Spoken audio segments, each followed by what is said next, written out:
Spring is that very rare time in Canada, at least the part of Canada where I live, where you can put some really interesting outfit combinations together. I thought I would shop my closet for some spring looks that I've put on my mood board for the season. I typically do this shop your closet exercise by looking at like one outfit and then breaking it apart into elements of style so that I don't focus so much on the garments that I don't own, which ultimately makes me want to shop and buy things that I don't have. Instead, I break out these looks into these elements of style, things like texture, color, print, proportion, silhouette. But this time I'm going to do it a little bit differently. I'm actually going to break down my mood board into elements of style. So hopefully this helps you take a different look at understanding elements of style, because we can't always just take an outfit and pinpoint what elements stand out to us. Sometimes if we are shopping or in a store, or maybe there's a brand that you really love, but you can't quite put your finger on the elements as to like why you love them. So hopefully shopping our closet in this way will give you a different perspective on how to shop less and love what you already have. So let's jump on in.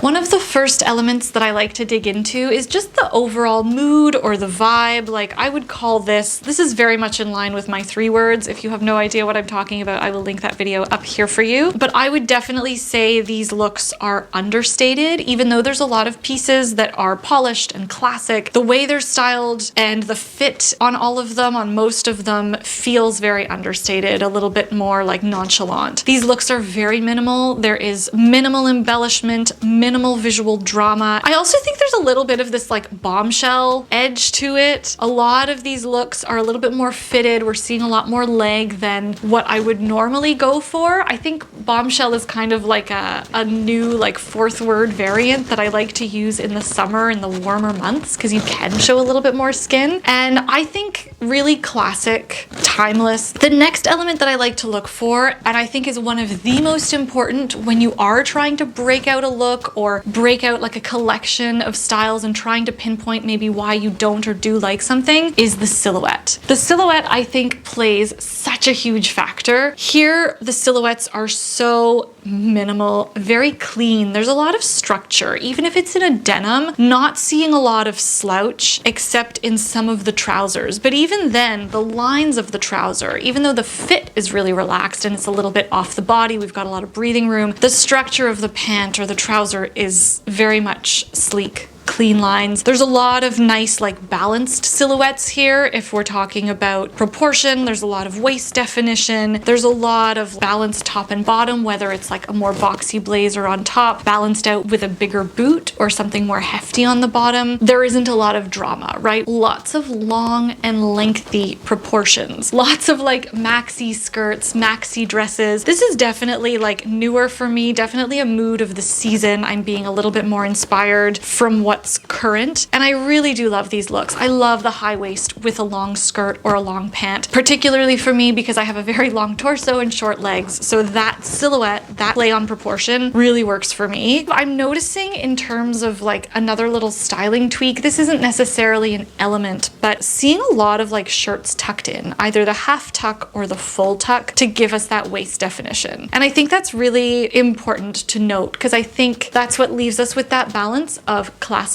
versus understated and nonchalant. I don't know if I'm gonna take like specific looks from here or if I'm gonna take overarching themes and put some looks together. We'll see what happens. Living on the edge. Let's just see what happens. Okay, here we go. This was on my Pinterest board, an almost identical look. Love a good shorts and boots moment. I just love it. It feels a little bit 60s, like I feel like Jane Fonda would have worn like a really interesting proportion this way, like the short with the tall boot. I think it's like the perfect balance of classic and chic, but also with a little bit of this like bombshell vibe happening. What really makes this look sing are the dramatic proportions. So having a longer blazer over the shorter hemline and then balancing that out with a tall boot, I think that's what I like most about this look, and then keeping everything else like really streamlined and simple and classic. Because visually, I think this is pretty impactful, the different proportions. So that's why I like everything else kept neutral and really minimal.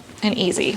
Okay, I love what's happening here. I have worn a chambray shirt with this skirt before. I've had this skirt for ages, always wear it for events, but I don't think I've worn it in like this more casual way. With the chambray just tucked into a regular belt. Normally I'll either knot it at the waist or I'll wear it with my big thick leather belt. I love the super, super low button down. Gives me a chance to show off my lingerie. But what I especially love here is the effortless shoe, like something that is a little bit more minimal. I'm actually wearing this skirt backwards so that we can get the slit in the front, which I think was such a cool detail. The other piece that I really like, the statement-y earrings, which she's got on as well, and like the chunky on the wrists. I think this entire look is fantastic. I want to show you quickly the difference between this shoe and sort of like a typical classic pump, which I also wanted to add, but I personally prefer this shoe. It's a little bit more understated and it offsets the super, super low buttons and the slinky skirt and the high slit. I think if you want to look like you're not trying too hard, you need a shoe with this ensemble that feels a little bit like nonchalant. I think this is where a low, easy shoe can be such a good thing to have. Okay, this is clearly a silhouette that I have been loving this season. I have done already a look like this in one of my previous Shop Your Closet videos from an Italian designer, if I remember correctly. I love the fitted on top and the loose and voluminous on the bottom, especially because they've got a little bit of tailoring so they don't feel too sloppy. I used to wear this silhouette all the time in high school, like all the time. I had like this little tight halter top that I would wear all the time with like baggy sweatpants, and I thought I was the coolest person ever. I would show up to house parties wearing that little ensemble and I felt great. So this is, I guess, like the adult version of that, which I absolutely love. Our inspiration kind of balances out the hefty, voluminous pants or maxi skirts with a chunky sandal. This is, again, sort of a difficult combination for my climate. I don't know that there is ever a day where I could wander around in bare sandals but wear merino and be so covered everywhere else. However, if this footwear doesn't make sense, I would swap it out for something equally hefty but maybe a little bit more realistic. Hang on. Okay. Is the white a little bit jarring? Kind of, but it's all I got. I would probably still go out in this. I think it's fine. I don't mind black and white. I think it's really good. And this is why I love sort of pulling these elements from the overall mood board, because then like the silhouette was the same across all of those looks. It had nothing to do with like the specific pant or the skirt or even the specific top. This is just my tight merino turtleneck tucked into my bra. The mini, another silhouette that I've really been liking this season. I tend to really like the mini juxtaposed with something a little bit looser and more voluminous on top, but there was one photo in there that had a leather jacket layered over, and I was really shocked at how much I liked it. So this jacket is actually like, I want to say 16 years old, and I actually gave it to a friend, and now she gave it back to me. So it's like the traveling jacket. This is a really great time of year to style it, and I'm glad I'm just trying to like find new ways to wear it. But I like this. I don't mind this outfit at all. It's not groundbreaking. Probably would have come up with it on my own. It's a good spring look. It kind of lightens up the heaviness of the black boots and the red skirt, bringing it into the warmer season, I guess.